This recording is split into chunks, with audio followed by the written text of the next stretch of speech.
anestesia, yo voy a hacer una muy breve revisión de cómo hacer un adecuado reporte ecográfico del efecto de la cicatriz de la cesárea. No tengo conflictos de interés. Ya el doctor Triaño les explicó qué es sismocele, qué es nicho de efecto de la cicatriz de la cesárea, y esto viene es porque tenemos una tasa de cesárea bastante grande. Si ustedes miran, la línea roja corresponde a Latinoamérica y el Caribe. Nosotros somos los abanderados en hacer cesáreas, y para esto pues no hay nada que hacer, porque mientras hagamos cesáreas siempre tenemos que hacer la segunda, la tercera y la cuarta cesárea, y entonces comienza el problema. El problema comienza en pensemos bien a quién le hacemos la primera cesárea, para poder evitar tener que reincidir en las cesáreas, porque según esta proyección vamos a tener más o menos unas 38 millones de cesáreas por año hacia el 2030. Entonces, pues estamos cada vez más expuestos a este problema. En cuanto al diagnóstico, se ha encontrado que el ideal se ha logrado con la ecografía, ya sea transvaginal simple, o también confirmándolo con histerosonografía. Efectivamente sube un poquito el diagnóstico cuando hacemos histerosonografía, y las pacientes que generalmente nos mandan son aquellas que presentan síntomas como spotting, menstrual, dismenorrea, y los factores predisponentes que ellas tienen, una vez tienen este nicho diagnosticado o defecto de la cicatriz, quedan expuestas a ruptura uterina, son pacientes con antecedentes de cesárea que van a requerir otra cesárea, y como la doctora de Schoms les va a exponer, también tienen problemas de fertilidad. Entonces, no hay un diagnóstico o un gol estándar realmente diagnóstico. Se ha hablado mucho de la ecografía 3D, que en la reconstrucción podemos ver también muy bien los defectos, los podemos encontrar, es reproducible. Cuando hacemos la histerosonografía también tenemos una muy buena mostrado del defecto de llenado cuando le ponemos el medio contraste, pero también se encuentra en histerosalpingografía. Miren, esta tan interesante como muestra un útero bicorne completo, septado completo, con el defecto al lado y lado de la cicatriz de la cesárea. En la resonancia magnética también tenemos buenos puntos de defecto que se ven muy bien al contraste en este tipo de estudios. Y finalmente, si entran por histeroscopia, pues ustedes lo ven en vivo y en directo. Y también es importante saber que muchas veces son pacientes a las que esto se les encuentra sin ningún tipo de sintomatología asociada, y tienen a hacerse su examen normal, su ecografía o su histerosono, y aparece y es un hallazgo incidental. Este fue uno de los artículos que, haciendo esta búsqueda, revisé. Yo voy a nombrar solamente este artículo que me pareció interesante. Fue publicado está en proceso de publicación, fue aceptado en junio de 2012-2023, y es un análisis DOFA del diagnóstico y el manejo del lismocele, en donde nos dicen que el lismocele puede ser diagnosticado por ecografía transvaginal. Una de las debilidades es que hay heterogeneidad diagnóstica, como dijo el doctor Riaño. Entre las oportunidades está que pues tenemos avances en el ultrasonido, cada vez mejor resolución, y cada vez conocemos más la patología, porque en algún momento podíamos tomarlo como un hallazgo normal, o simplemente si era la cicatriz de la cesárea y no teníamos presente cuál era la cantidad de síntomas que iba a presentar. Y dentro de los amenazas, pues como para decirlo en español, tenemos también riesgo de sobrediagnóstico y tratamiento. No todas las pacientes requieren tratamiento, y eso pues es lo que van a analizar con el doctor Cardoso. Me basé en para ver entonces cómo es que tenemos que medir qué es el nicho, y efectivamente fue por un procedimiento de él que llegaron a las conclusiones y digamos, acuerdo de esto, a pesar de que el análisis DOFA dice que teníamos heterogeneidad diagnóstica. Ya había un grupo holandés que se había encargado de tratar de hacernos medir de una manera homogénea los grupos que hacemos ultrasonido. Lo primero es que para definir un lismocele tenemos que tener por lo menos 2 milímetros de profundidad. Menos de eso no es un lismocele, no se considera. Se considera muy amplio cuando el defecto nos va a cubrir más del 50% del miómetro, que es, digamos, que los criterios iniciales. En este estudio, lastimosamente quería ampliar la pantalla, pero por el modo en que me dejan hacer la presentación no lo puedo hacer. Básicamente tomaron los datos, hicieron un análisis de revisión de la literatura, y estos fueron los grupos que hicieron el trabajo, y encontraron que no hay un tiempo óptimo para uno definir un nicho o un lismocele después de la cesárea. Como tal, no hay un tiempo en la literatura que diga a tantos meses de la cesárea tiene que buscarle si tiene lismocele o no. En cuanto al mejor método utilizado, se encontró que es la ecografía transvaginal, ya sea 2D y 3D, y se prefiere hacer histerosonografía cuando se trata de confirmar y de definirlo con mayor detalle. No se encontró tampoco, no había, digamos, una equivalente, pero todos los grupos acordaron que se debe medir la longitud, el ancho y la profundidad por lo menos, y el endometrio, el miometrio residual, para guiar al cirujano en por dónde tiene que abordar y cuál es el mejor modo de solucionarlo. En cuanto al tiempo después de la menstruación o antes de la menstruación, se prefiere que sea terminando el sangrado menstrual, recién sangrado, porque tenemos menos endometrio residual, eso nos facilita hacer la medición correcta de las medidas que les estoy mencionando. Y en cuanto a la relevancia, si uno le ponía presión al transductor al momento de medirlo, o si le ponía Doppler, o si le ponía de pronto hacer un pliegue entre la vejiga y la parte vesicuterina y el istmo en donde está afectado, no se vio que tuviera ninguna relevancia. Es lo que vamos a revisar ahorita. El tiempo óptimo no hay. Después de la cesárea no se encuentra ninguno, lo pueden hacer en cualquier momento. Diagnóstico, ecografía transvaginal, ya sea con o sin histerosonografía, y en cuanto al medio de contraste en la histerosonografía, se prefiere la solución salina estéril, que da mucho más, entra más fácil. Aquí tenemos entonces los sismoceles. Lo ideal es ver completamente el cervix, porque podemos hacer la medición desde el defecto hasta el cervix, y ya vamos a ver cómo en la medición es importante mover el transductor para buscarle el sitio donde el mayor defecto haya y los tipos de sismocele que hay, porque no es uno solo.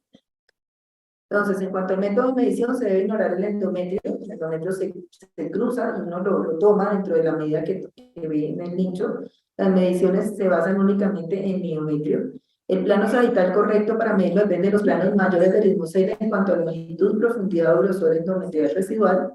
El ismocele con una o más ramas, es decir, grosor endometrial residual más delgado, incluida las ramas, se puede encontrar en un plano sagital que no es exacto en el que está el cuello. O sea, ese es el ideal, pero cuando el defecto tiene ramas, hay que buscarle cuál es la rama más profunda. Y el plano transversal se utiliza solamente para medir el ancho del defecto.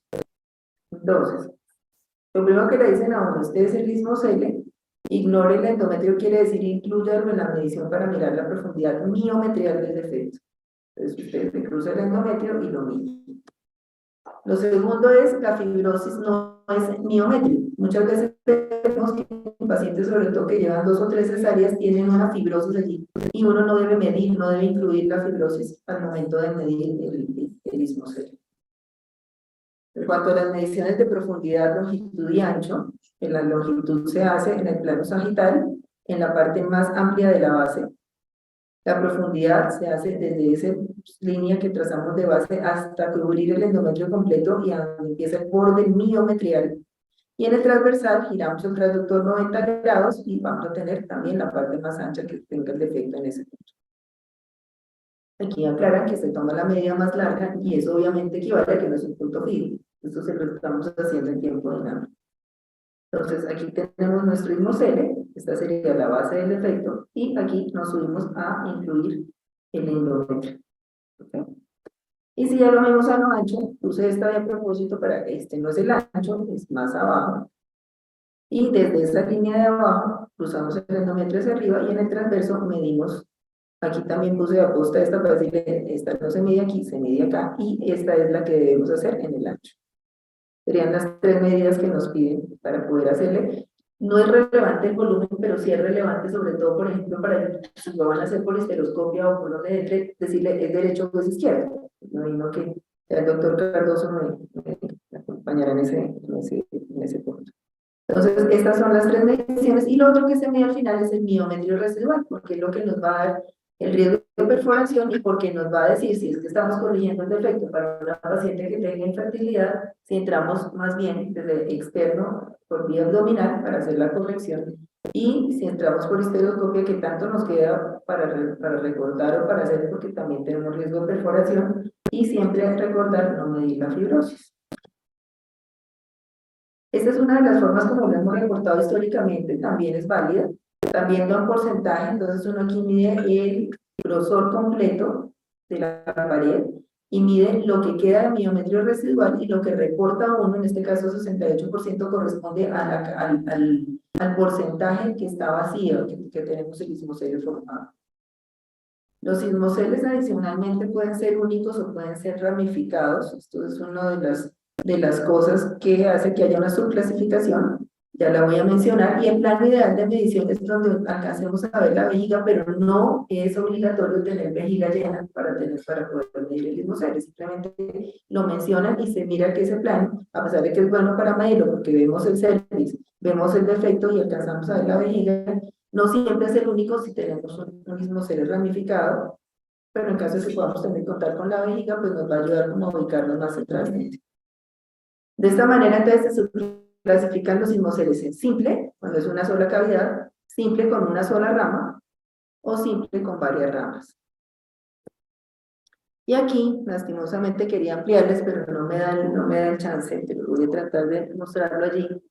Básicamente lo que nos dice la primera foto es las tres medidas que tenemos que tener en cuenta, pero adicionalmente si tenemos ramas, medirle la base y medirles el largo, digamos que hacerle como las mediciones diferentes a las ramificaciones. Esto es un poquito dispendioso, normalmente no lo hacemos de rutina, pero es importante que ustedes cuando pidan el examen digan para qué es, porque no es lo mismo solucionarle los síntomas a una paciente que ya es